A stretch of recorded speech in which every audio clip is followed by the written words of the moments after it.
নমস্কার বন্ধুরা, শ্রাবণী রান্নাঘরে আপনাদের সবাইকে স্বাগত জানিয়ে আমি আবারও একটা রান্নার ভিডিও নিয়ে আপনাদের সামনে চলে এসেছি।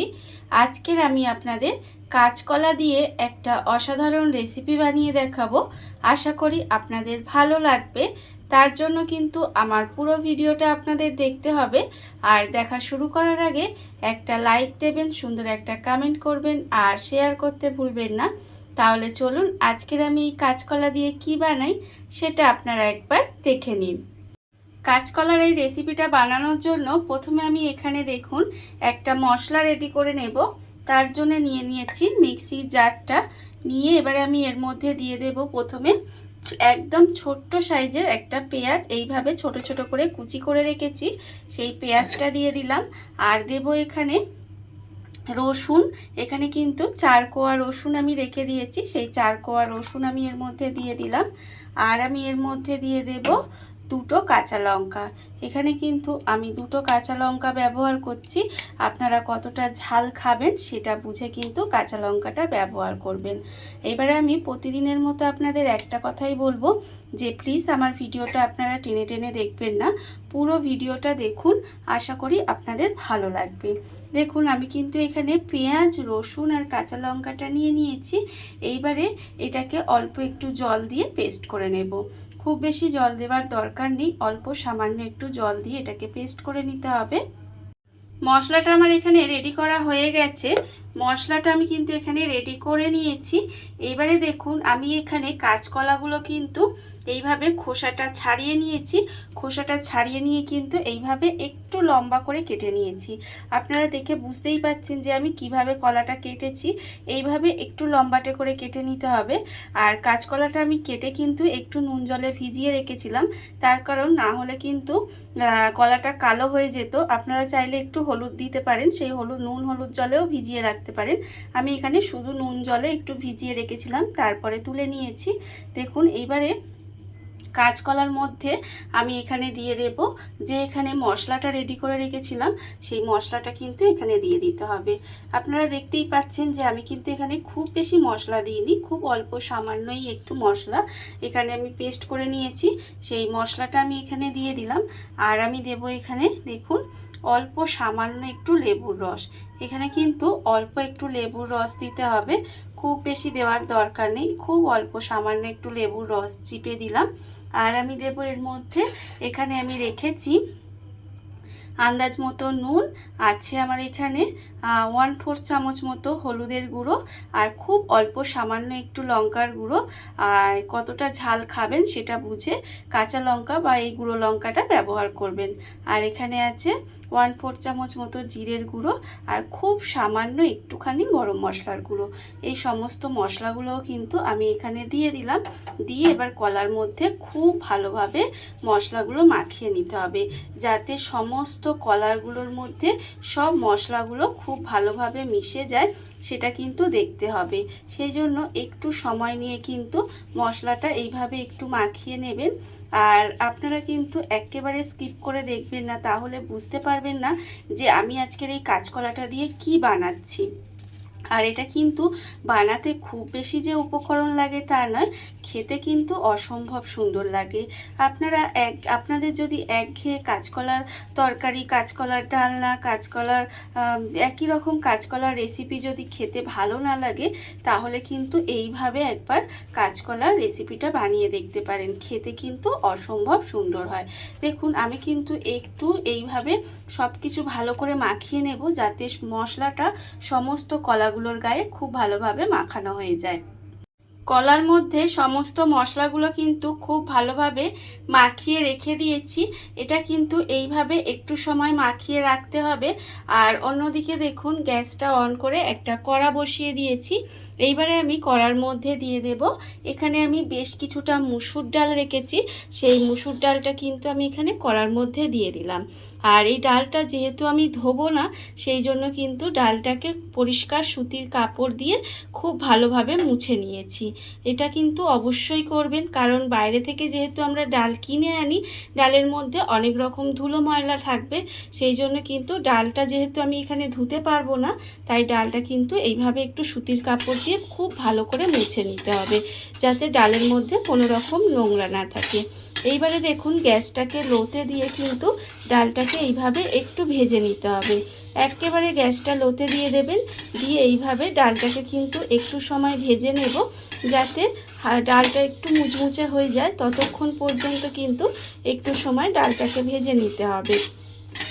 আর আগেই বলেছি যে এই রান্নাটা কিন্তু করতে খুব বেশি সময় লাগে না, খেতে কিন্তু অসম্ভব সুন্দর লাগে। এইভাবে কিন্তু আপনারা একদিন হলেও বানাবেন, বানিয়ে আমাকে কিন্তু কমেন্ট করে জানাবেন যে আপনাদের রান্নাটা কেমন লাগলো। দেখুন আমি কিন্তু এইভাবে একটু সময় ডালটা ভেজে নেব। ডালটা আমার এখানে ভাজা হয়ে গেছে। ডালটা কিন্তু আমি এখানে একটু সময় এইভাবে একটু ভেজে নিয়েছি। খুব বেশি সময় ভাজার দরকার নেই। গ্যাসটা লোতে দিয়ে 4 থেকে 5 মিনিট এইভাবে একটু নাড়লেই দেখবেন একেবারে মুচমুচে হয়ে ভাজা হয়ে যাবে। এবারে আমার ভাজা হয়ে গেছে, এটা আমি একটা জায়গায় ঢেলে নেব, আর ঢেলে কিন্তু একটু ঠান্ডা করে নিতে হবে। ডালটা আমি এখানে আলাদা করে ঢেলে নিয়েছি, আর ঢেলে কিন্তু একটু ঠান্ডা করে নিয়েছি। আর অবশ্যই কিন্তু একটু ঠান্ডা করে নিতে হবে। ঠান্ডা করা আমার এখানে হয়ে গেছে। এইবারে আমি একটা মিক্সি জার নিয়ে নিয়েছি, জারের মধ্যে ডালটা নিয়ে নেব। ডালটা নিয়ে কিন্তু এটা একটু গুঁড়ো করে নিতে হবে। খুব বেশি কিন্তু এটা গুঁড়ো করব না, একটু দানা দানা রেখেই গুঁড়ো করতে হবে। খুব বেশি মিহি গুঁড়ো করার দরকার নেই, শুধুমাত্র মিক্সিটা একটু দিয়ে একবার জাস্ট একটু ঘুরিয়ে নেবেন, তাহলেই দেখবেন বেশ সুন্দরভাবে দানা দানা হয়ে গুঁড়ো হয়ে যাবে। এইভাবেই কিন্তু আমি এই ডালটাকে গুঁড়ো করে নিয়ে তারপরে আবারও আপনাদের সামনে ফেরত আসছি। ডালটা আমি এখানে একটু দানা দানা করে গুঁড়ো করে নিয়েছি। আপনারা দেখে বুঝতেই পাচ্ছেন যে একটু কিন্তু একেবারে মিহি গুঁড়ো হয়নি, একটু দানা দানা করে গুঁড়ো করে নিতে হবে। এইবারে দেখুন এটা কিন্তু আমি এই প্লেটটার মধ্যে ঢেলে নেব। এই প্লেটটার মধ্যে কিন্তু মিক্সির মধ্যে যে ডালটা আমি এখানে গুঁড়ো করেছিলাম সেটা আমি এই প্লেটে ঢেলে নিলাম। আর অন্যদিকে দেখুন গ্যাসটা অন করে কিন্তু একটা কড়া বসিয়ে দিয়েছি, আর কড়ার মধ্যে এখানে আমি দিয়েছি বেশ কিছুটা সর্ষের তেল। আমি কিন্তু এটা সর্ষের তেলে ভাজবো, আর আপনারাও চেষ্টা করবেন সর্ষের তেলে ভাজার, কারণ আমার মনে হয় সর্ষের তেলে ভাজলে এটা খেতে বেশি ভালো লাগবে। তবে যদি না পারেন তাহলে যে কোনো রান্নার তেলে কিন্তু এটা ভাজতে পারেন। দেখুন তেলটা আমি এখানে গরম হতে দিয়েছি, আর অন্যদিকে প্লেটের মধ্যে যে ডালটা আমি এখানে রেখেছিলাম সেই ডালটা কিন্তু এইভাবে একটু ছড়িয়ে নিতে হবে। বেশ ভালোভাবে এখানে ছড়িয়ে নিয়েছি। আর এখানে দেখুন যে কলাটার মধ্যে মশলা মাখিয়ে রেখেছিলাম তার কিন্তু এইভাবে একটা একটা করে নেব, নিয়ে এইভাবে ডালের কোট করে নেব। এইভাবে কিন্তু শুধুমাত্র ডালের কোট করে নিতে হবে। এগুলো আপনারা বানিয়ে খেয়ে দেখবেন। এটা কিন্তু আপনারা ডাল ভাতের সঙ্গে খেতে পারেন, চা কফির সঙ্গে খেতে পারেন, এমনকি শুধু মুখেও খেতে পারেন। খেতে কিন্তু অসম্ভব সুন্দর লাগে। দেখুন আমি কিন্তু এটা এইভাবে ডালের গুঁড়ো মাখিয়ে একটু কোট করে নিয়েছি। আর অন্যদিকে কিন্তু এখানে তেলটাও গরম হয়ে গেছে, খুব ভালোভাবে তেলটা গরম হয়ে গেছে। এইবারে এই যে কলাটা আমি এখানে ডালের গুঁড়োর মধ্যে কোট করে রেখেছিলাম সেটা কিন্তু এইভাবে একটু ঝাড়িয়ে নেব, যাতে এর মধ্যে যে এক্সট্রা ডালের গুঁড়োটা আছে সেটা ঝরে যায়। এইবারে এই তেলের মধ্যে দিয়ে দিতে হবে, দিয়ে গ্যাসটাকে কিন্তু একেবারে লোতে দিয়ে দেব।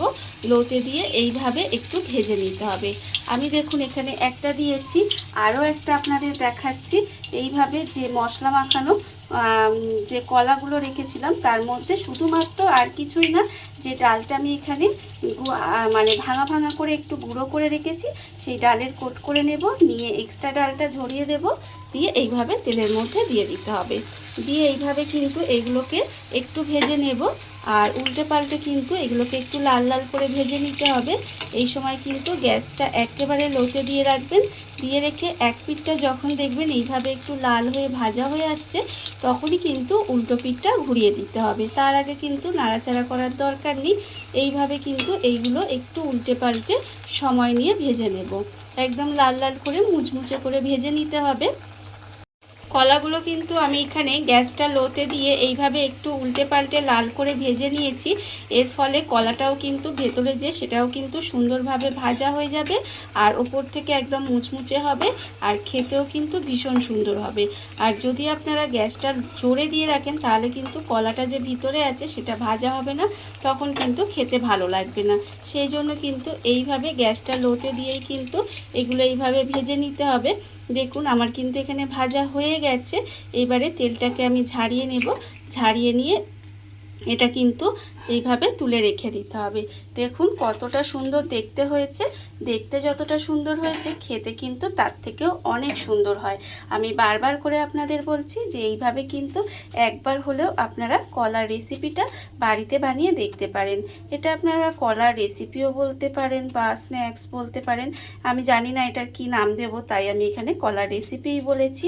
যাই হোক, আপনারা যদি এর কোনো নাম ভেবে থাকেন তাহলে কিন্তু আমাকে বলতে পারেন। দেখুন আমি কিন্তু আবারও একটা কলা নিয়ে নিয়েছি আর এটাকে এইভাবে ডালের মধ্যে কোট করে নেব। নিয়ে আবারও কিন্তু খুব ভালোভাবে একটু ঝাড়িয়ে নেব। ঝাড়িয়ে নিয়ে আবারও তেলের মধ্যে দিয়ে দিয়েছি। এইভাবেই কিন্তু আমি প্রত্যেকটা কলাকে ভেজে নেব। দেখুন বন্ধুরা, বাড়িতে থাকা কত অল্প উপকরণে কত অল্প সময় কত সুন্দর একটা কাঁচকলার রেসিপি তৈরি হয়ে গেছে, আপনারা দেখতেই পেলেন। আর এটা কিন্তু খেতে অসম্ভব সুন্দর হয়। এইভাবে কিন্তু আপনারাও একদিন হলেও বানিয়ে দেখতে পারেন। আর এই ভিডিওটা যদি আপনাদের ভালো লেগে থাকে, আপনারা যদি ফেসবুক থেকে দেখে থাকেন পেজটি ফলো করে দেওয়ার অনুরোধ রইল। আর যদি ইউটিউব থেকে দেখে থাকেন চ্যানেলটি সাবস্ক্রাইব করে নেওয়ার অনুরোধ রইল। তাহলে চলুন ভিডিওটা আমি এখানেই শেষ করছি। আপনারা সবাই ভালো থাকবেন, সুস্থ থাকবেন। আবারও হাজির হব নতুন কোনো রান্না নিয়ে।